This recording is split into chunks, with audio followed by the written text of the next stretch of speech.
Okay, let's get the first effect done. So we're going to be bringing in our music right here, and I'm just going to trim this down, and I'm going to bring this to the beginning of my timeline right there. I'm going to click on this MP3 track, and I'm going to head on over to Automark Beats and select Beats 2. The first clip here, I'm just going to trim it down to the first beat right there. And what I'm going to do next is I'm going to click on this, move the player to the beginning of the clip, and add in a scale keyframe. So I'm going to add in a keyframe there, bring this player to the end of the clip, and then I'm going to scale that in. I'm going to hit Alt and K on the graph editor. I'm just going to zoom in a little bit so you guys can see, and I'm going to hit preset curves. Right, I'm just going to mute that, sorry about the noise, and I'm just going to move this keyframe to the end. All right, so once that's done, we're going to need some effects, right? So we're going to go to the effects panel and we're going to type Astral. Astral is the first effect we're going to use. So I'm going to grab Astral and bring it in, and we're also going to look for White Flash.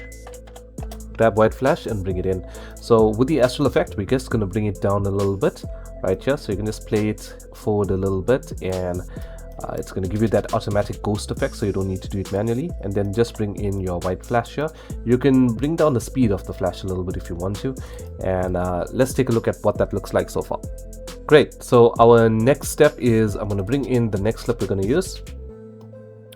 So I have this clip here of Ronaldo, and what we're going to do is we're going to add in a negative effect to this. All right, so we're going to click on this, we're going to go to effects, and we're just going to type negative panel.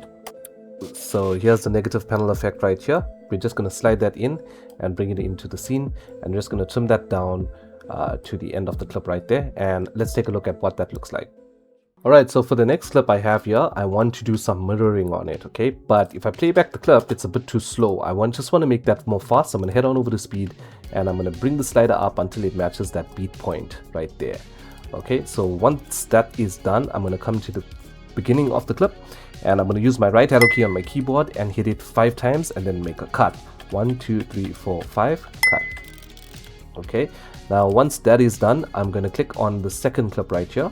Okay, and I'm going to head on over here and click mirror. Okay, once you mirror it, you would see that Ronaldo comes out from the scene a little bit, so we want to click and drag him a little bit more so we center him. Okay, right there. So now we should have basically something like that. Okay, so we're going to do the same thing for this clip at the end. We're going to mirror it, and then we're going to just drag it in to bring him in a little bit more. Okay, just like that. And next we're going to bring in a filter as well. So we're going to go to filters, and we're going to type BW3. Okay, click on BW3 and bring it in. Okay, it's just a black and white filter that you can use. You're going to click on that and just trim it down and just apply this onto the clips. Okay, so you're just going to apply it on this clip and then skip one and do it on the next one. Just make sure you line it up correctly right here. Okay, and if you actually play things back, you should have something like this.